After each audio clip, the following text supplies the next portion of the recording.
My guest tonight is Brian Tuohy. He is the author of The Fixes In, Larceny Games, Disaster Government, and his latest, A Season in the Abyss, Sports Gambling versus the NFL's Integrity. He has written for Sports Illustrated, Vice Sports, Sports on Earth, Bleacher Report, Examiner, and Paranoia Magazine.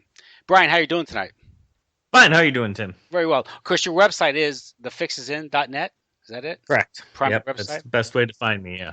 Okay. And, well, I think at your website, you pose a question. Are professional sports fixed? And the answer to the question with a question, would you leave a multi-billion dollar business up to chance? So tonight we're going to talk about the more questionable dimension to professional sports, I guess the more seedy side, perhaps the more real side, the gambling, the point shaving, its links to organized crime, its history to its historical links to organized crime, the big money contracts, television's impact, and even perhaps, at least I particularly interested in the social engineering aspect of professional sports. So, professional sports, why is it so important? What's the true story behind professional sports? Well, that's a question actually I start my book off, The Fixes In with, is asking the readers, why do you care about professional sports? Mm-hmm. And I think that's a good question to ask because I don't think many fans ever really stop and consider that subject. They just kind of do it, they just watch games, they just root for certain teams, certain players, and they never stop and think, well, what does this matter in the grand scheme of things? And I think that's one of the things that, professional sports has as an advantage is the fact that in many ways their fans are, in a sense, brainwashed by, professional sports. And at the same time, they're almost addicted to it. It becomes like a drug for them because there is psychological aspects to it where people get kind of almost natural highs and better feeling about themselves when the teams they root for do well and win. So, it's a question I think every fan needs to stop and ask. And then once you ask that question and once you kind of take your fan hat off, then you can kind of delve more into what I get into in my books and my research. Yeah, understanding the emotional attachment, the psychological aspect of professional sports is key to understanding its power, I guess. That's true with entertainment in general, probably with celebrity culture and why it's promoted and why the powers that be are so interested in the arts and entertainment. You have a phrase, was it being in the reflective glory? What's that expression you have? Basking in the reflective glory. That's not mine. That's an actual psychological term. It's called berging. Really? Okay. Basking in reflective glory. Yeah, and there's another one too, the opposite of it. I forget what that is exactly. But basking in reflective glory is like what we talked about, and you can experience this. Any fan can experience it. Just listen to sports radio. Every time pretty much a fan calls in and says, we need to do this and we need to get that player or we need to cut this player. Who's we? You're not on the team. Sorry, caller. You're not a member of the team, no matter how hard you want to be, no matter how many jerseys you own, no matter how hats you own, no matter how many games you attend or watch. You're not on the team. But that's just it. You identify as almost being part of a team. And then, again, you get that kind of natural high and you get that self-esteem boost when your team wins because you identify so strongly with it. And that's not just in sports, it happens in other aspects of life as well. But for this conversation, that's a big thing. That's a big key. And they even studied it where it showed that, when the home team wins, like fans will donate more to charities. They will buy more jerseys. They will do kind of more of everything because they on this high from their team winning. And I think that's one thing the leagues have taken advantage of. Mm-hmm. Now, in your book, and also some of your interviews, you talk about sort of to make the case that the games are massaged or tweaked or even fixed to some extent. You draw historical. You draw the history of professional sports to bookmakers, gamblers, and gangsters, and that's important understanding that the root of professional sports was gambling. Particularly, I think you write about with baseball. That was pretty much its genesis was the gambling aspect. At least it provided the resources to Major League Baseball to expand the way it did in the 19th century. Because baseball's first fixed game was allegedly like in 1850, which is 26 years before the National League even formed. Yeah. So a lot of these sports almost developed as gambling endeavors. Mm-hmm. And a lot of the families, I think you mentioned the Rooneys, Modells, the owners of the Giants. They were in the gambling. They own racetracks, things like that, right? Well, they still do. I mean, the Yeah. Rooney family is still tied to horse racing. I can't remember his name off the top of my head, but the guy who owns the Houston Texans, he still owns race horses. There's several. The DeBartolo family was involved in horse racing as well. In fact, the DeBartolo family was so, technically dirty that Major League Baseball wouldn't accept them when they tried to buy the White Sox, but yet the NFL welcomed them right in with no problem because of their history in, gambling endeavors. But yeah, this is a very real aspect of the history of the National Football League, and even in the National Hockey League. Many people don't realize that the two of the main founders of the NHL back in the 20s, Arthur Wirtz, who owned the Blackhawks, and James Norris, who owned the Red Wings, and they both owned a lot of stadiums around the country, were heavily tied to organized crime and gambling. Hmm. Now, of course, with professional sports, basketball, particularly NFL, is probably more prevalent because I think it's easier to fix those games than some other sports, perhaps. So, like baseball might be more complex, but there is a symbiotic relationship between illegal gambling and the sports itself because it increased interest in the sport. Correct? Well, obviously, I mean, and that's one of the funny, ironic things of the fact that the four major sports leagues, along with the NCAA, are constantly fighting to keep sports gambling illegal in this country, outside of Nevada, where they can't take it away. And at the same time, they're no dummies. They realize that the reason most people are tuning in at home to watch all of these games that are on almost every day of the week, every day of the year, is because they have some sort of financial stake in it, be it if they're in a fantasy sports league, if they're doing the daily fantasy sports, or if they're outright wagering, and in many ways illegally, on the sports they're watching. Everybody kind of has a financial stake, especially with the NFL. And that's why the ratings are so darn high, is because of this financial interest of the people watching at home. So I mean, it's disingenuous for them to say we don't want people gambling on our sport. Yet at the same time, they know. I shouldn't say they think they know that the reason most people are tuning in is because they have something to gain if certain teams win or certain teams lose. And of course, the development of fantasy leagues has only exasperated the problem.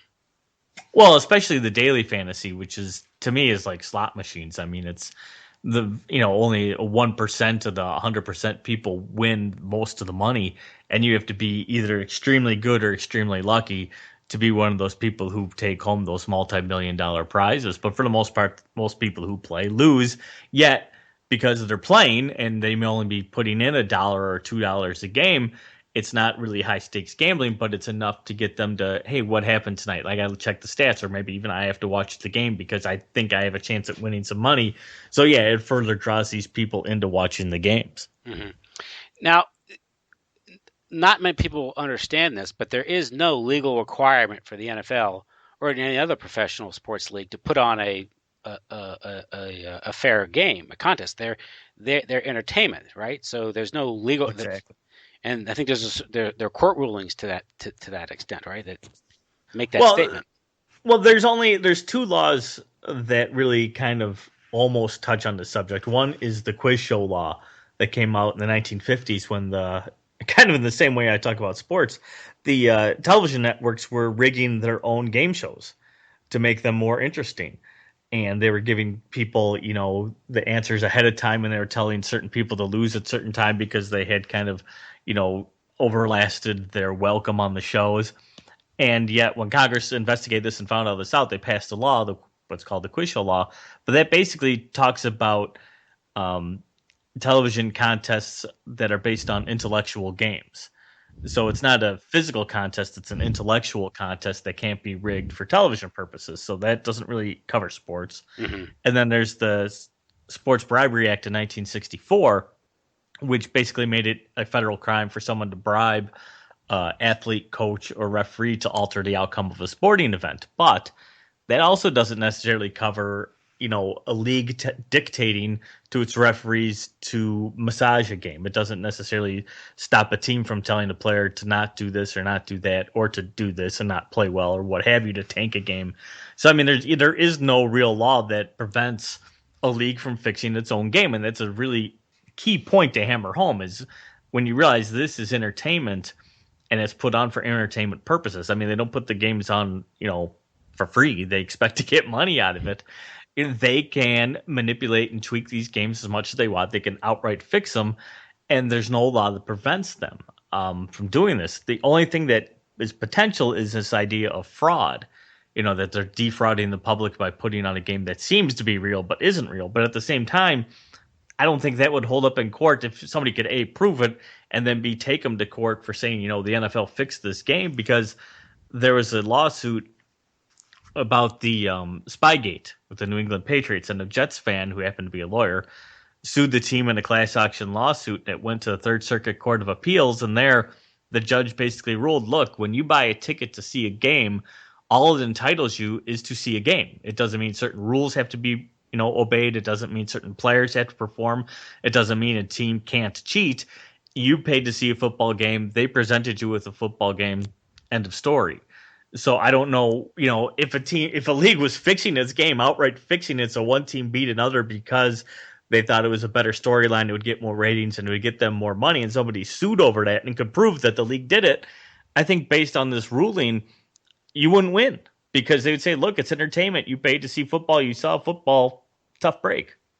Yeah, it'd be like going to see a World Wrestling Federation match or something. Or even, I would even equate it to ballet. Because, the funny thing is, and sports fans hate that, but, at the same time, you look at a ballet, there's a guy, an owner of the ballet, who hires a general manager, who hires a director. The director goes out and finds the talent, and then they, train and they rehearse, and then they go out and perform on stage for an audience. Well, that's exactly what a sports team does. They have an owner who hires a general manager, who hires a coach. They go out and find the players. They train them. They coach them, they practice, and then they go out and perform. It's the same thing. It's just in the ballet, it's choreographed from beginning to end. And yet with sports, people assume it's never choreographed or it can't be choreographed. Well, why not? If you can do this one thing with the ballet or the circus or a play or a concert, why can't you do that with a football game or a hockey game? I mean, it's basically the same thing. Yes. Now, there's two different issues. We're talking about gambling in sports, and when we talk about that, the illegal gambling, of course, it's illegal in the United States, I think outside Las Vegas. Pretty much, except for Delaware a little bit. Their lottery, you can do the parlays on football games, but that's about it. But that's one dimension. The other dimension, which I guess if you could prove that that a bookie or a mobster was putting pressure on an athlete, then he could be charged with the Sports Bribery Act. But that's one element. Of course, the numbers are amazing when you mention in your book about how much revenue the NFL receives, how much money is bet every year on sports in the United States, which is a wide range. But either way, it dwarfs what the NFL earns. So that's funny because, like you said, I mean the four major sports leagues earn about $25 billion a year, which is a ton of money. Yet the illegal gambling in the United States on those sports leagues is at least 4 times that, if not almost 10 times that. Mm-hmm. So it's at least probably $100 billion, if not some estimates. I think state New Jersey actually put the estimate up to near $500 billion a year, which I think is absurd. But even if it's $100 billion, that's a ton of money being wagered on these games. And most of that is being handled by, organized crime. Organized crime, yeah. So just by sheer momentum of all that money, one would have to figure that it must affect play on the field. There's no way that much money is on the line, that there isn't some influence being some pressure being put to massage things or change things on the field in order to maximize winnings, right? I mean, that's... Well, not if you talk to the sports media. They think it's possible. I mean, it sounds like a joke, but it's not. I mean, this is kind of what I do and what I research is this game fixing, both from that entertainment end and from the sports gambling end. And yet, I go on radio shows and I've written articles and such. And yet, most of the sports media members I encounter put up a brick wall and they're like, "Oh, this can't happen. That's impossible. You can't prove that happened. That never happened." It's like, well, wait a second. You look around the world, it's everywhere. Soccer, tennis, rugby, cricket. I mean, baseball, even in China, basketball in Europe. I mean, it's corrupt everywhere. It's been corrupted by organized crime and gambling. Why do you think the United States is immune to this? Because wherever you seem to have large amounts of money, corruption instantly follows it. Hmm. Well, I guess it's American exceptionalism, right? I guess I don't. Well, I think it's either naivete on the sports media or the fact of the matter is they know things that they don't want to talk about Yeah, because then that ruins they the illusion of it all. they know who's buttering their bread. Well, It's exactly, it's and I like mean that's I've encountered pushback from my books and stuff like that because of that exact same reason. I'm sure, it's like certain. it's like expecting the New York Times, the Washington Post to really investigate things. Yeah, well, and especially like ESPN. That's what I find amazing is so many people watch ESPN and they have the audacity to call themselves the worldwide leader in sports, and yet the E stands for entertainment, and they give nearly $2 billion a year to the NFL. They give over $1 billion a year to the NBA, and then you really expect their news division to then investigate these two leagues? Why would you do that? Why would you out players as criminals? Why would you out, games as being fixed or any of this other corruption that surrounds these sports when you're funding them? I mean, you're Mhm. literally funding these sports, and people think, ESPN, Sports Illustrated, they're going to truly do deep digging and investigative reports on these leagues. No, they're not, because it doesn't suit the corporate interests that are in control of all this. And it sounds like a conspiracy theory. I mean, it really does. I mean, but it's true. I mean, why would one business investigate another business they're constantly investing in? I mean, it doesn't benefit anybody. Yeah, it's not in their interest to expose any of this. No. Um, Now, some people may say, "Well, come on now. These are professional athletes. They make big money. How can they be bribed? I mean, how can they be bribed or intimidated?" And is someone going to go to Tom Brady or and say, "Hey, you throw the game"? He's going to tell him to take a hike because he's filthy rich, right? Well, I mean, there's probably certain players that are kind of untouchable, if you will, Hmm. because of just that. I mean, and some athletes are, perfectly nice guys. I mean, they're not all scumbags either. But I mean, the fact of the matter is, I mean, we can point to many, many athletes. I mean, Allen Iverson, Warren Sapp, Mark Brunell, Antoine Walker, guys who have made 50, $100 million in their career and gone bankrupt as soon as they left the sport. So to say that you can't bribe a guy like that, well, Patrick Ewing, I think, said it best a while ago. He said, sure, we make a lot of money, but we spend a lot of money too. And so, there are guys who just get all this money, and after, their agents and taxes and buying a house for their mom and buying cars for all the Hmm. crew and all that other stuff, and are broke. So toward the end of the year, I think you could approach them with a bribe to get them to do what you want, but it doesn't even have to be that. I mean, organized crime has learned throughout its history how to find the weaknesses within people. And, athletes are people, just like you and I and everybody else. And everybody has a weakness, everybody has a soft spot. And, there are players out there who have gambling problems. There are players who have drug problems, who have drinking problems, who are performance enhancing drugs, who have problems with women, who have problems with men. I mean, there are athletes with problems and issues that can be exploited by someone who's willing to do a little digging, find out what those things are, and take advantage of them. I mean, I don't think you could, as a gambler or a crime member, necessarily say, well, I'm going to fix next week's game and I'm just going to go out and do it. No, I don't think at a professional level you could. On the college level, you could, because the kids don't get paid. You could offer them bribes and those kids would go for it all day long. But on the professional level, I think it's more of a crime of opportunity. You have to find those weaknesses and then exploit them. But I think there are plenty of weaknesses out there to be exploited for someone willing to, take the time and look into it.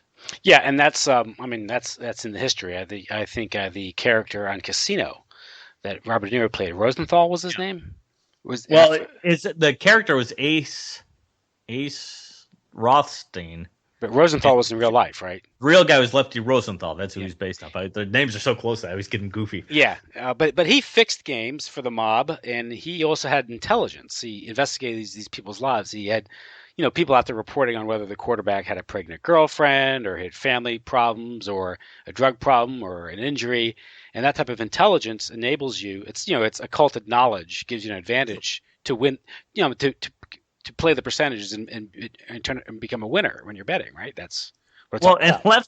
Lefty was a crafty dude. I mean, he he supposedly had college basketball players practice missing layups, so they were more just more believable when they would do it in a game. And then Choreography. Yeah.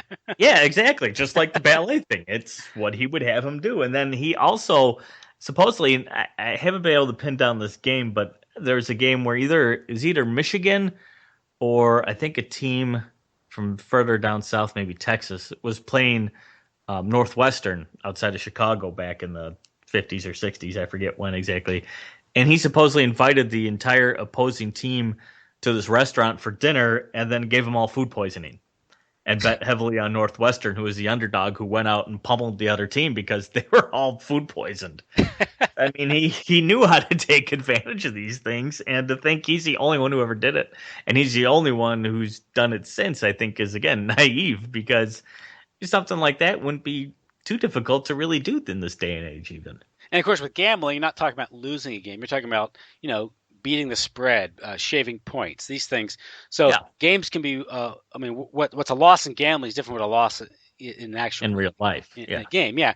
So even if you're an athlete and you're just asked to shed a few points, or miss a layup or do something, and you can see how that can be easily rationalized, even from a professional standpoint. yeah. Well, and I think college is the most dangerous game for all of that, though. Yeah.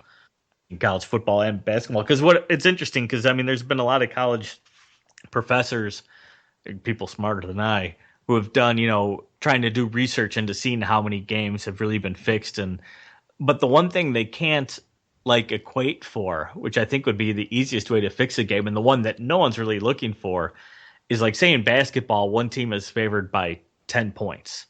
Well, if you were the guy who wanted to fix that game, you don't go to the team that's predicted to win and try to get one of those guys to shave points so they only win by 7.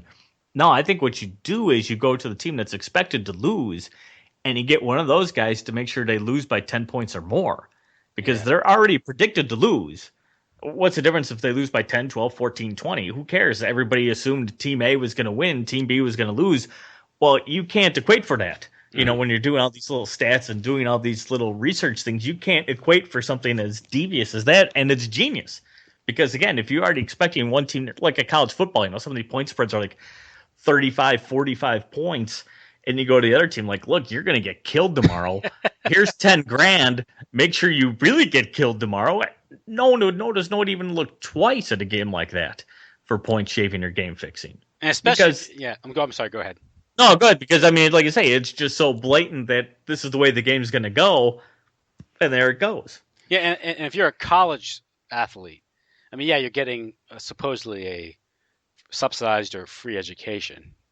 Yeah, right. Yeah, That's a whole nother corruption angle of the sports to college. But the whole university system is corrupt in that regard. It's a whole big debt machine. But the you can see if someone's going to throw 15, 20 grand your way, you're not getting paid anything, and Chris, while people all around you are making tons of money, the coach is making $2 million a year, you're making nothing. You can see how an athlete's going to say, "Yeah, I want a little bit of the action here." You know, oh God, yeah. I mean, yeah, I honestly think I could go fix a college football. I mean, like a major college football or college basketball game with the amount of money I have in my bank. And being a writer, I don't have a lot of money in my bank. I mean, and because yeah, it's just like you say, because like you say, the coach is making millions of dollars a year. There's endorsement deals. There's 100,000 people in the stands. It's being broadcast on national television. People are wearing your jersey, and yet you, the athlete, are getting nothing besides this free education. I mean, sure, you're probably getting money under the table from boosters and whatnot, yeah, but at the same time, yeah, I mean, all you need to do is some guy come up and say, "Hey, we know you're not, NBA talent. We know you're not NFL talent. You know that. You're smart enough to know that. Here's 10 grand and go out and don't do so well tomorrow." yeah, Okay. Sure.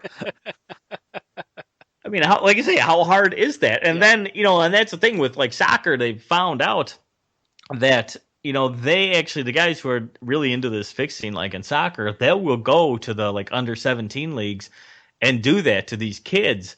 And even the kids that are really good, they get their hooks in them like that. And then when they do mature and they actually do get to some sort of pro level, then they still use them. And the kids are so used to being corrupted that they'll continue to do it. So, I mean, getting your hooks into an NCAA player could be really good if you want to even corrupt the NBA or NFL because some of these kids might just go along with it the further they go with their lives. Yeah, and of course, what we see here is the sort of the pathological nature of sports, particularly here in the United States.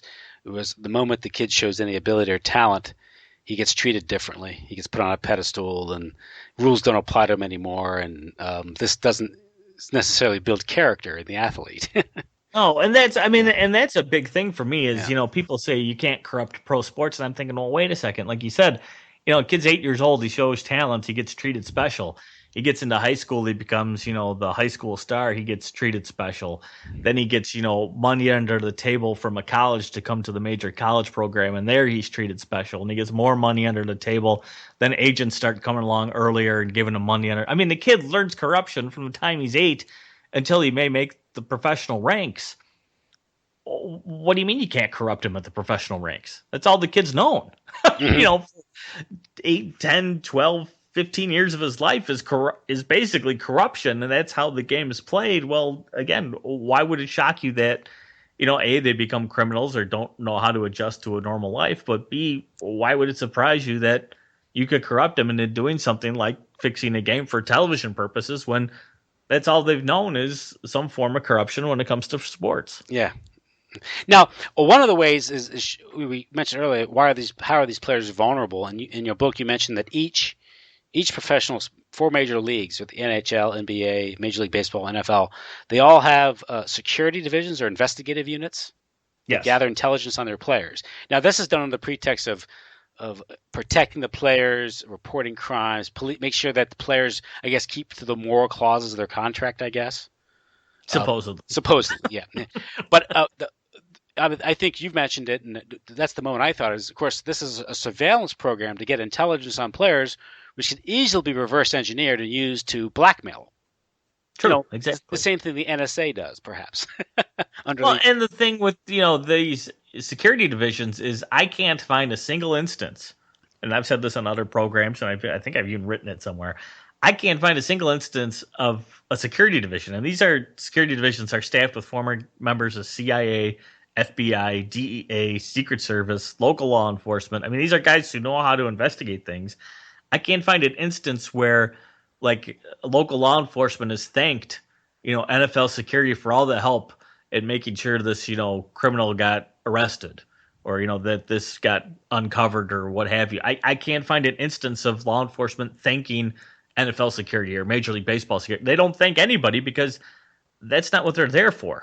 They're there, I really think, to, like you say, either spy on the players or B, I really think they're there to cover things up and make sure things don't blow up in the media and don't get, reported by law enforcement. That's why they're there, is to keep things under wraps. mm-hmm. Yeah, And I mean, I've dealt with them firsthand too, which is bizarre. I mean, I interviewed Warren Welsh, who's the former head of NFL security, for my book Larceny Games, and I talked to him for an hour. He's a nice guy, but and I'm not making this up. At the end of the hour of talking to him about NFL security, I still had no idea what NFL security did. Like I say, I'm not making that up. I really, at the end of the conversation, I was like, he said stuff and he told me things, but I still really don't know what that outfit did. And he had been retired from there for, like, I think, is the head for over 15 years or more. So, I mean, I don't know what he was covering up, but the fact of the matter is they're just, that's the way these guys are. They're just elusive. It's all and get out. and if they have a Rolodex or now a BlackBerry or whatever with their friends still in the FBI or police departments, they know who to call to cover something up.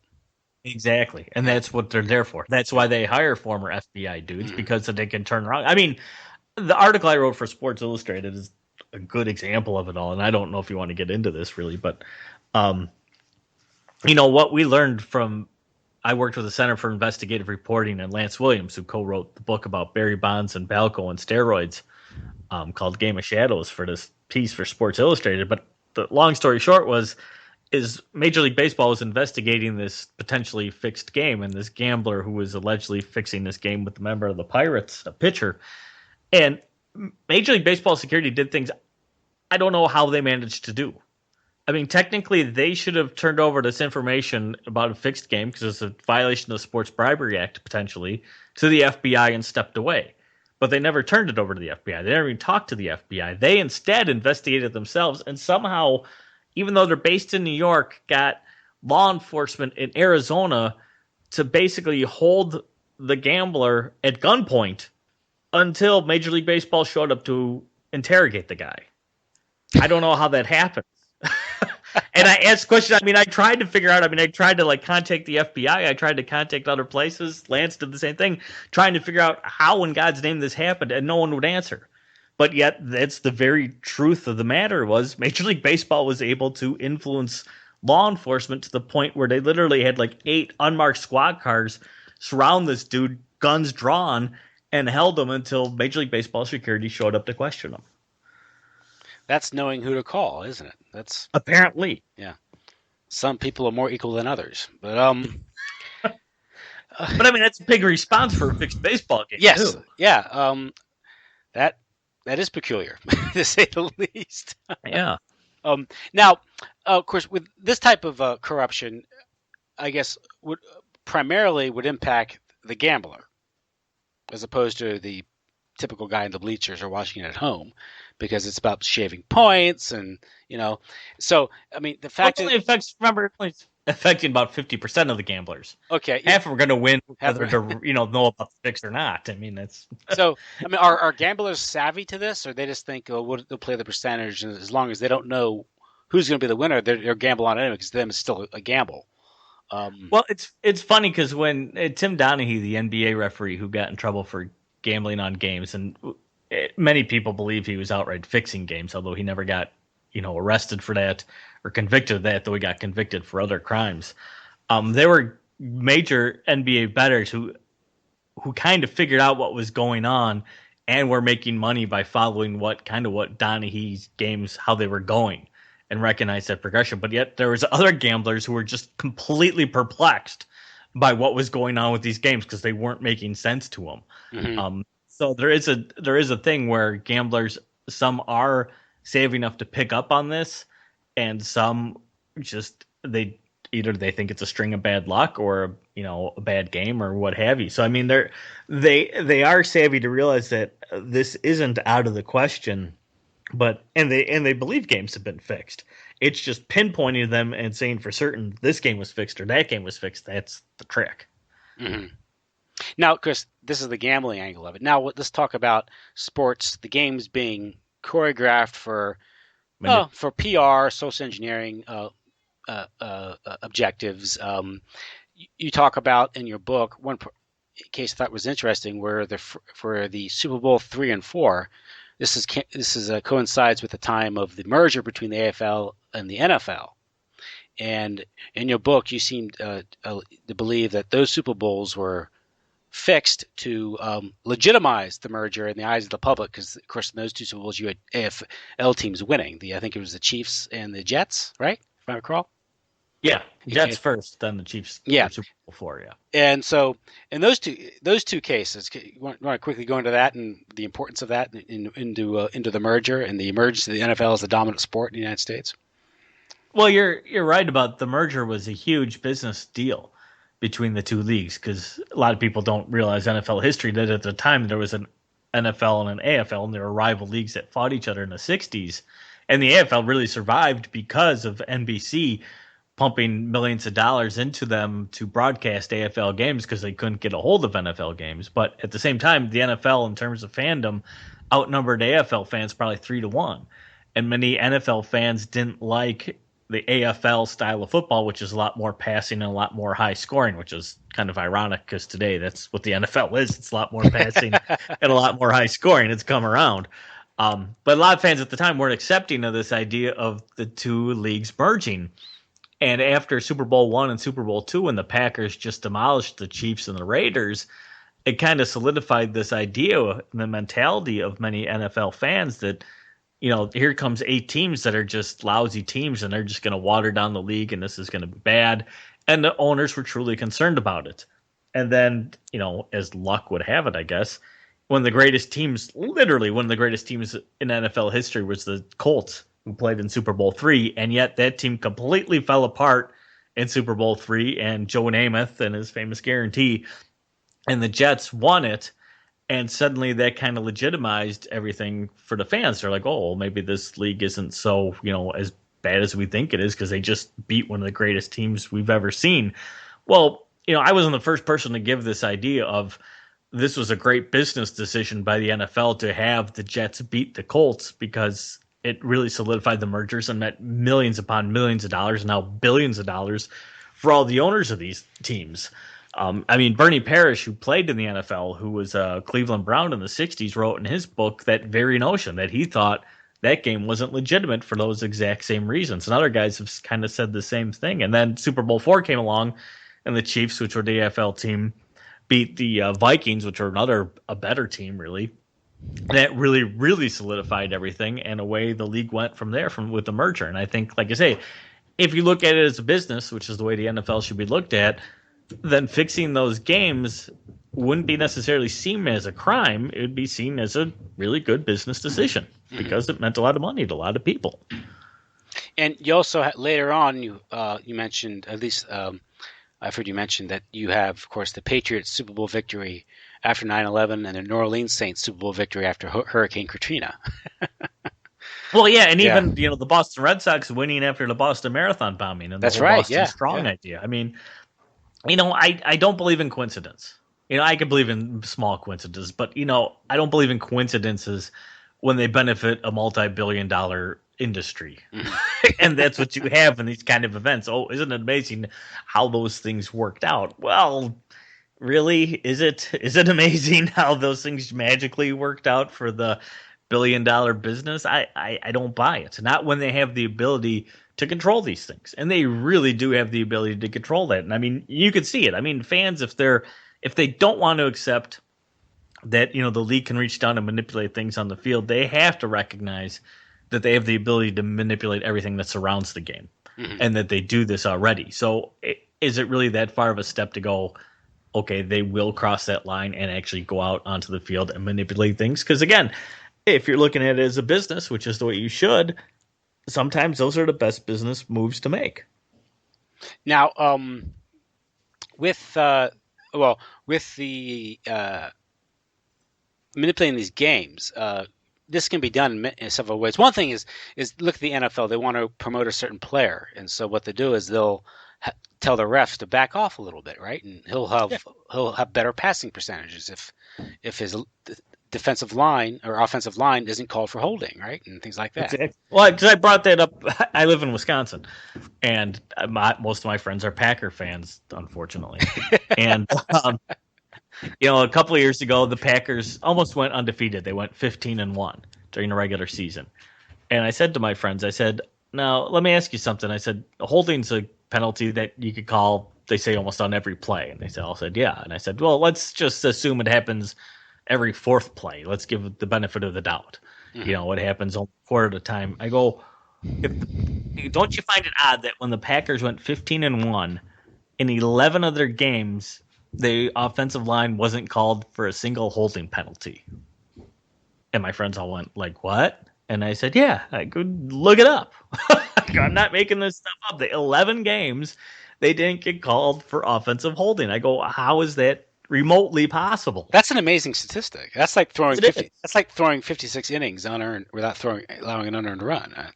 I mean, it's bizarre. And yet, if you look at it again from the entertainment end, well, who's the Packers quarterback but Aaron Rodgers? And he's kind of the new golden boy and the new gold standard of quarterbacks. And if they want, and the NFL knows that a lot of their ratings and a lot of popularity is based on quarterbacks. Well, if you want to make him a great quarterback, you give him more room to operate, and therefore you don't flag the offensive line for protecting that guy tooth and nail because he's kind of your bread and butter.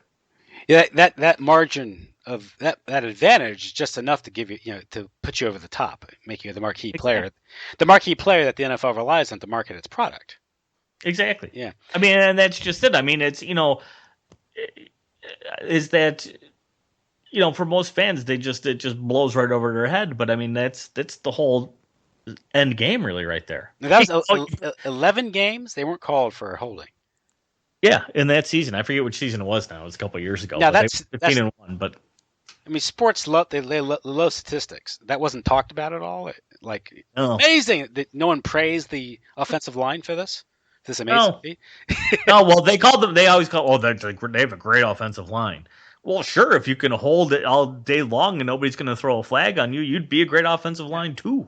Now, also, certain franchises are worth more to the league than others, right? I mean, so I the league's most going to promote, a certain teams over other teams. I mean, it's a good business decision. well, exactly same thing. I mean, more people like the Green Bay Packers than the Jacksonville Jaguars. Yeah. So, if the Jaguars had some sort of star or star in the making, then maybe they'd cut that guy a little slack. But when you got a team that's constantly rated one of the top five in popularity whenever you do a poll, and they have a probably pretty much a Hall of Fame quarterback there, well, you're going to protect that guy as much as you possibly can. And again, if you tell that to your officials, the league says, "Hey, look, guys, make sure Rodgers is protected as much as you can," then it's going to alter the outcome of the game. Even if they don't tell, even if the league's not telling the officials we want Green Bay to win, if they just tell them we want to protect Aaron Rodgers and do what you can to do that, well, that's still going to manipulate and alter the outcome of a game, and it's going to be to the Packers' advantage. Mm-hmm. And that's why it would appear that some teams just seem to be blessed. I mean, they seem to have the advantage and all the by the officials on the field. I remember last year I was watching the Pittsburgh Cincinnati game, the playoff game. Oh, yeah. The most bizarre ending I ever saw. And I had already I've read part of your book at that point and listened to your interviews, and I was watching this game with a couple other people. I was thinking this doesn't look right at all because at the end of the day, I thought, well, Pittsburgh is worth more to the NFL than Cincinnati, so they had to win. Well, it's amazing. And I got a lot of emails. In fact, I remember at least two from people who were actually in the stadium for that game who were just beside themselves at how they thought manipulated that game was to make sure Pittsburgh won. Because even to them, it was just blatant that this was not on the level. And that's the amazing thing is fans have seen this. I mean, I think every fan who's listening to this can think of a game somewhere along the line, whatever sport it is that they enjoy, where they said, geez, that doesn't seem right. Mm-hmm. Well, how is that? I mean, I always ask the question, every league has a rule book and there's officials, umpires, whatever, to enforce those rules. Well, how can you always hear, announcers say, boy, they're really letting them play out there? How is that possible? There's rules. Yeah. They shouldn't ever let them play. There should be flags. There should be free throws. There should be, penalty shots, whatever. There's no letting them play. There's the rule book or there isn't the rule book. And if there isn't the rule book, then every penalty they're calling is just kind of willy-nilly and therefore clearly open to interpretation and therefore clearly open to manipulation. Mm-hmm. And now, again, a lot of this is based on, people believe that somehow, like you mentioned earlier, that how people actually feel an attachment to their team and they're stakeholders, if not stockholders, to the team, and the team is somewhat obligated to the community. And of course, that's the history suggests that these owners have nothing but contempt for the public that they bilk every year, not just in ticket sales and products and licensing and all that stuff, but even to build their stadiums, they get the taxpayers. These billionaires get the taxpayers to fork over $200 million to build them new stadiums, and that level of corruption to me is so extreme. It's so in your face that to me it's worse, it's much worse than than manipulating a game on the field. But the fans cheer. Because they love their new shiny stadium. Of course, they all have to spend like 4 or 5 times more for a ticket now to get to the stadium. Well, the greatest thing I ever saw related to that, and I don't know why it should be played like nightly, was HBO Sports did a thing when the Florida Marlins were building a new baseball stadium in Miami, and they literally bilked the city of Miami out of like $500 million to build this thing, and I think it was Brian Gummel was interviewing some representative for the Marlins, and he asked him, he's like, well, so, the city gave you like $500 million to build a stadium. He's like, yeah. He's like, so who gets the parking fees? Like Marlins guy said, well, we do. He said, well, who gets, the concession fees, we do. Who gets this, we do. Who gets that, we do. And Gumbel finally says, well, what do the people of Miami get? He said, well, they get Marlins baseball. Well, it's like, wait a minute. So when are they getting their $500 million back? Well, never. I mean, it was just remarkable that, everything was going to the Marlins and all the people were getting in return was baseball games, 82 games a year from a now crappy team. Yeah. Whoop-de-doo. Yeah, I mean, and that should be played for every city that's debating a stadium deal because that's exactly what you're getting. You're getting bunk back for this money you're handing over. And what if you're a taxpayer and you don't like baseball? Yeah, well, exactly. I mean, like I say, again, I live in Wisconsin, and they're building the Milwaukee Bucks a brand new stadium, which, they have a perfectly fine stadium downtown. It's perfect. It's fine. It's great. I've been there. It's not that bad. But yet we now, the people of Milwaukee or whoever, taxpayers are going to shell out again another 250 or 500 million. I don't even know how much it is for the stadium, despite the fact that the guys who own the stadium are billionaires, the guys who own the team. Yeah, they could write a check for it. Yeah, we'll make them pay for it because they're the ones getting all the money from it. Why should I have to fend it out? I mean, it'll insane. Stimulate economic growth. It's a good economic plan. Well, then it's a good economic plan. It would be a good investment plan, and you would invest in it yourself. Yeah. But these people. Well, and if it was a good, economic development plan, well, no, because the stadium right now, there's nothing around it. The old stadium, that didn't develop any economic growth. Why would the new one? Yeah. The old one couldn't do it. What's a new one going to do? I mean, I said the same thing about Miller Park, again, right here in Milwaukee. And there's nothing around Miller Park either still. There wasn't anything around County Stadium, and there's nothing around Miller Park because people go there for the game and then they get the heck out of there. Yeah. but that's being that line. Well, this is America 2016, and it's, these types of subsidized, these private public partnerships, subsidized schemes are the norm now. I mean, that's nothing compared to what was pulled off in Wall Street in 2008 and what goes on every day in the world's central banks. How these corporations are bailed out, and you're talking trillions. So yeah. This is just one little angle, one little corner of it that's going on. But it's funny because it happens time and time again. Yeah. I mean, just time and time again to city after city. I mean, it was nice actually to see St. Louis say to the Rams, "No, we don't know. Go ahead. Go to Los Angeles. Just leave. Go. Yeah, please. We don't want to deal with this anymore because our stadium, our dome is perfectly fine. If you don't like it, there's the door. Bye." So, I mean, again, what's going on here, I think, with sports in general, it's again, another angle here is that, particularly the NFL, but sports in general, I've noticed the NFL, it's become a huge, I guess, psyop in many ways. Whether it's, promoting militarism, whatever wars that DC has conjured up. I mean, they have flyovers now. You used to not have that. You didn't always have a military parade at a football game. With the breast cancer awareness, that's a boost for Big Pharma. You have the NFL now coming down on the state of Georgia because Georgia was going to pass a Protection of Marriage Act. So they've been highly politicized, and I thought it was irony because of, if the NFL, majority of fans that go to watch the game on Sunday after they come home from church were to learn that the NFL was promoting gay marriage.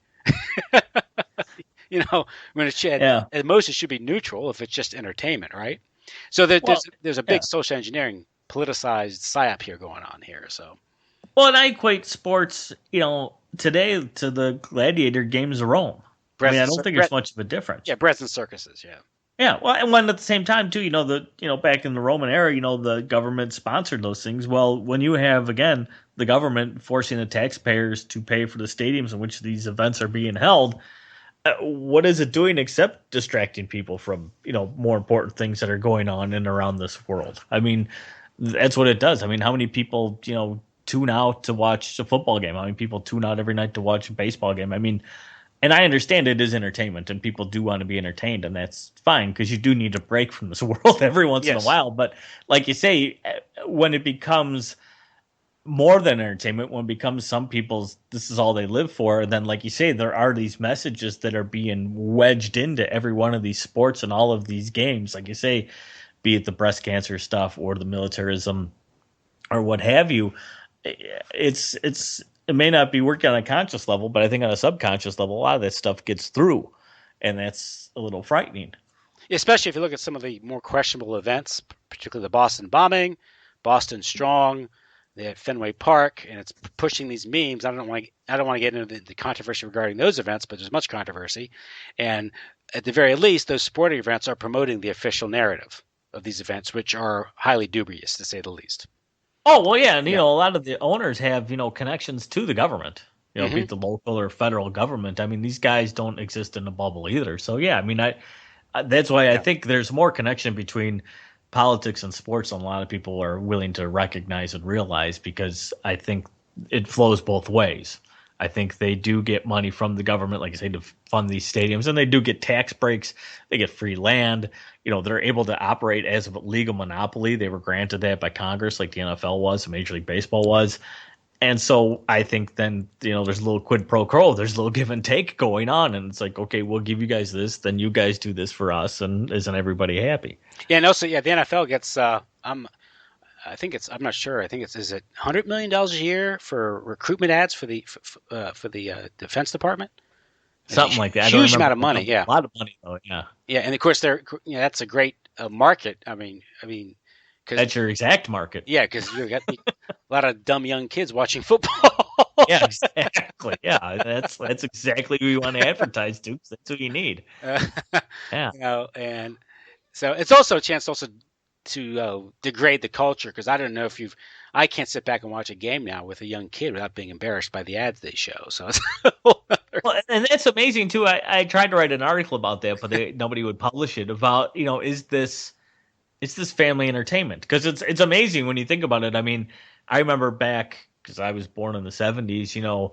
There was one TV. There's only X amount of channels, and basically, when family gathered to watch TV, we all had to agree on what to watch, and there was family programming. And today, there's a ton of things to watch, but there's very few things that is really they can bring the whole family together, like sports. I mean, it's one of the things do events, television events, that you can get everybody around the TV for. And then, like you say, the ads you're hit with, there's the half naked chicks in the beer commercials, their Yep. Viagra commercials, the Cialis commercials, military commercials. I mean, all the commercials here, just kind of like, the fast food commercials. You're like, well, none of this is really what I'd want a kid to really be influenced by, but Yeah. this is all you get. Yeah. Yeah. Sex, poisoned food. Uh, All, yeah, isn't that great? An occasional car commercial. There you go. Yeah, yeah, and of course the prime example of some of this, I guess, programming, or whether it's predictive programming, but a lot of the weird, I would say, halftime shows that have become increasingly satanic. Yeah, I've that's not an angle I'm familiar with, but I've heard enough about it where now that It's I'm kind of bizarre. like, wow, these are kind of getting weird. Yeah, if you, I mean, it wasn't an area I'm particularly familiar with either, but you have to look into these things. And whether it's Madonna or Katy Perry doing all the symbology in these things. And I don't know if you remember the London Games with the octopus and the Oh, dead babies and yeah, all. yeah, yeah, that was pretty wild. I forgot about that. And I remember people talking about that, just not knowing not knowing what to make of it. But if Yeah, you read into the symbology, the history behind that, and the whole idea with this octopus, what people think that the city of London is, it's really yeah. it was really creepy as you read into it. And Well, it'd be good too when they do Rio. Then they should really get something good for that. yeah, yeah, you expect something even weirder. Giant mosquito. You know. So, but this kind of gets us into segues into your another book here, Disaster Government: National Emergencies, Continuity of Government, and You. And quickly, can you, what's that book about? I guess the title is suggestive. Well, Yeah, national emergencies, continuity of government, and you. Yeah, this is about the change of government, right? This idea that the well, government can declare emergency and just forget the Constitution. yeah, exactly. That's what it's basically based on. Because a lot of people think of the Fixes In as being a conspiracy book, because I write about how the leagues are manipulate their own games for television ratings, and because I can't prove that in a court of law, probably. Well, maybe I could. It'd be interesting to argue, but it's looked at as a conspiracy book. So after I wrote that, and I was doing research on the next book, which was Larceny Games. I kind of had a sports burnout and I had to look into something else. So I kind of delved into this other idea of a conspiracy involving all these, underground bases and these ideas of what the government could or couldn't do in the event of a nuclear war or major disaster. And so I started researching all this stuff, which is what became disaster government. And after a while, I came to realize, well, none of this is a conspiracy theory. This is all real. And I found all the documents and the laws, everything that I could pull out of, and put them in the book and said, look, you read this and you tell me what this is a conspiracy, because the very real nature is the president can declare pretty much anything a national emergency. And in fact, right now, for my last count, we're under about 25 separate national emergencies the government is operating under. And because of that, because he can make this declaration, then potentially, if he wanted to, he can enact all these laws and sub-laws and whatever else you want to call them, and literally take over the government in a coup and do it perfectly legally. Mm-hmm. That's, again, I think it was the Supreme Court Justice Robert Jackson who declared in the late 40s that this Constitution was not a suicide pact, meaning that in a case of an emergency, a citizen couldn't appeal to the Constitution saying the government was superseding its authority, because in the name of emergency, the government could now claim emergency powers. Well, Well, the scary thing is the emergency powers cover everything. Yeah. And they can ration food, water, energy. They can take control of the roadways. They can control your personal vehicle, your boat, your plane. I mean, they can literally control everything. It's just a matter of who's going to start toppling the dominoes over, because they're all lined up. It's just a matter of that one event or that one person to go tink, and here we go. Well, yeah, because I think we've had such an centralization of power, not only in Washington, D.C., but in the office of the president. Of course, the president himself is probably largely a figurehead. There are probably other powers that are manipulating him. You don't get elected president without raising $1 billion. But I think what happens is these emergencies, you mentioned 25 emergency decrees, which is absurd, because most Americans don't walk around thinking we're in a state of emergency. They're going to the mall shopping or going about their lives. What emergency? But that's exactly it, because the emergencies they're not really. I mean, 9/11 is still emergency today. 15 years later. Yeah, Peter Dale Scott pointed out in his research regarding Rex 84 and continuity of government. He's done a lot of research in this. And the problem is in that there's no accountability. I mean, Congress tries to, every once in a while, a few congressmen have tried to find out what's going on. They've told they have no authority to look into this. Yeah. It's above their security clearance. But Congress is supposed to have oversight over this, over the executive. But he points out that emergency, that emergency declaration by law requires an annual renewal by Congress, which Congress has never bothered to do. Well, not a renewal by Congress. It's the National Emergency Act was 1976, I believe. It does have to be renewed every year, but the president can be the one who renews it.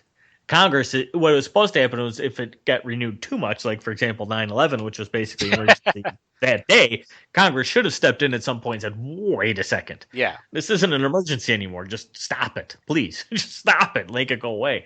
But like you said, and that's a lot of the book, my book, Disaster Government's kind of about that, is the fact that Congress doesn't let the executive branch, the president, just run amok. They haven't held them in check as they should have, because they're the ones who are supposed to make the laws, and yet we seem to just think, well, the president's now the guy who makes the laws, and whatever he says goes, and Congress just stumbles along behind him. But that's not the way it should be. Yet, that's the way it seems to be. And originally it was done in the case of a nuclear attack, which you could make you could see, I guess, as 150 million Americans are incinerated, the IRS can still collect taxes, I guess. I don't know. Well, a lot of this stuff too, a lot of this emergency planning I found was a double-edged sword. Because on the one hand, it did make sense. Because like you say, in the event of a nuclear war, you got to have somebody be able to respond. And you can't wait for Congress to convene and go, well, should we retaliate or shouldn't we retaliate? I mean, you got to do something. But at the same time, like I said, the double-edged sword is then you're giving way too much control to way too few people to do things that perhaps were never intended to be done. Yeah. So it's, you have to, it's like the whole FEMA camp thing. I mean, people get all up in arms about the FEMA camps, and I'm like, look, after Hurricane Katrina, we found out that when a hurricane hits a place where there's a million or more people living and they don't have a place to live, we need to put them somewhere. And the formaldehyde filled, trailers weren't a good idea, and giving them gift cards wasn't a good idea, and putting them up at hotels wasn't a good idea. So, hey, here's a good idea. Let's establish these areas where we can relocate these people to, where they have shelter, they have food, they have water, they have medical treatment. That's a good idea. But because of some of the vague language within that law that was passed, it does sound like you could potentially round up people and throw them in these camps. Well, which was what Rex 84 was about. And it Yeah. was revealed Iran Contra, where under FEMA, which people thought was was a Federal Emergency Management Agency to deal with natural disasters, it was being tweaked to lock up people just in case there was mass dissension after the United States, I guess, invaded Central America as a war contingency planning. But they were using, I guess, these resources and these bureaucracies that are set up to do something completely different. Yeah. Well, and like I say, it's all a double-edged sword, because on the Yeah. one hand, a lot of it makes sense, and on the other hand, it seems just insane planning for events we don't want to have happen. Which is, But that's true. I mean, like you say, the dissension list is a real thing. I mean, yeah, they discovered it. It was a list of like over 10,000 people, and it still exists today. And we have the no-fly list and other such lists, but they really did exist. The problem was I found a document where the FBI said, look, that's great if you got these 10,000 people that you want to round up, but I hope you don't expect us to round them up, because we have no idea how we'd round up 10,000 people at the drop of a hat. yeah, yeah. So, well, it is double-edged swords, and so is government in general. So there you go. It sounds like a good idea, but then you always have psychopaths and criminals taking it over. I was going to say, one of my favorite stories from researching that book was on 9/11. They literally, I document, all this continuity government planning where some sort of disaster, takes place. The government, time and time again, did drills, and you relocate here and you guys go here. And I mean, spent probably billions of dollars doing all this planning and everything. And then on 9/11, when everything was going down in Washington, First Lady Laura Bush rounded up the White House staff and basically said, "Run for your lives."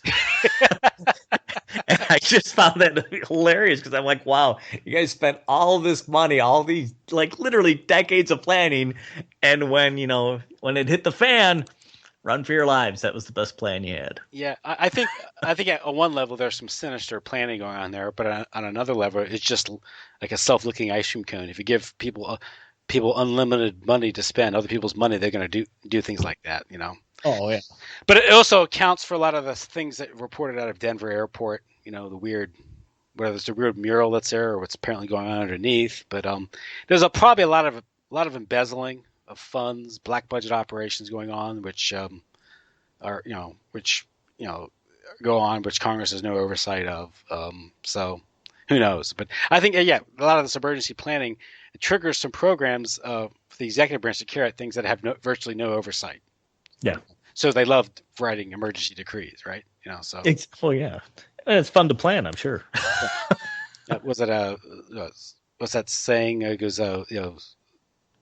with executive orders, law of the land, the pen, sign it, law of the land, kind of cool. Yeah. Huh? Exactly. Yeah. Yeah, that's in my book. It's something like exactly like What that. was it? It was Paul. What was his name? What was his name? The Clinton crony.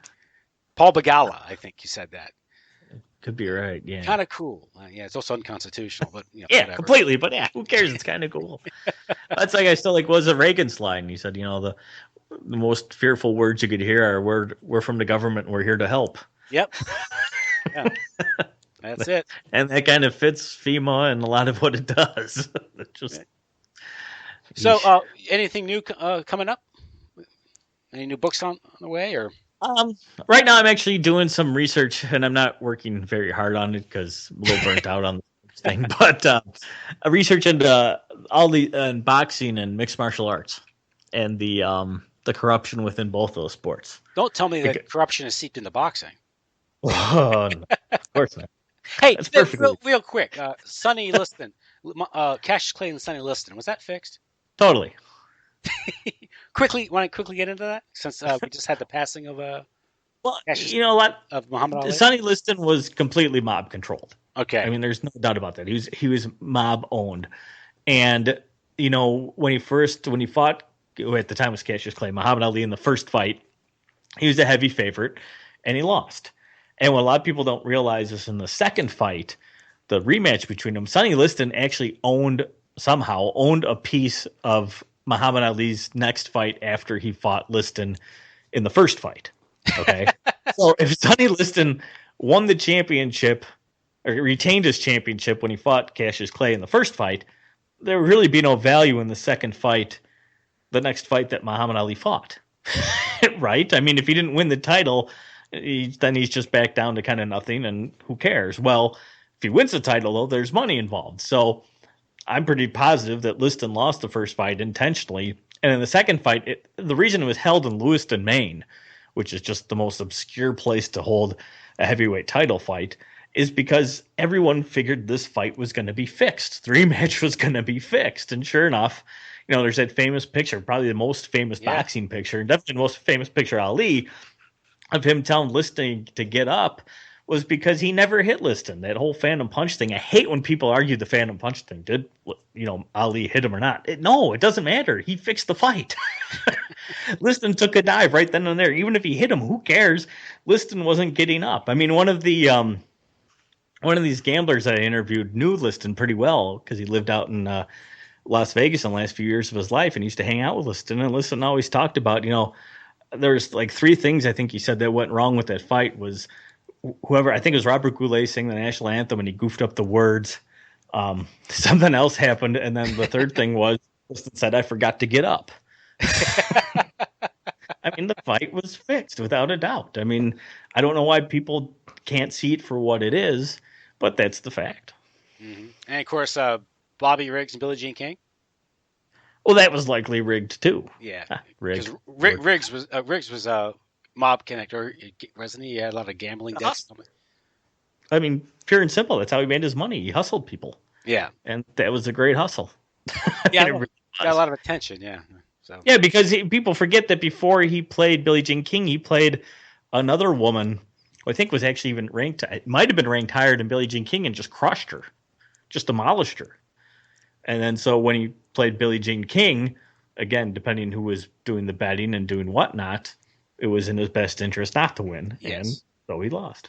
And that, of course, talk about a meme or social engineering. Of course, that's also creating the war between the sexes, which gets into feminism. Yeah. Gloria Steinem, who was CIA, but that's a whole other story.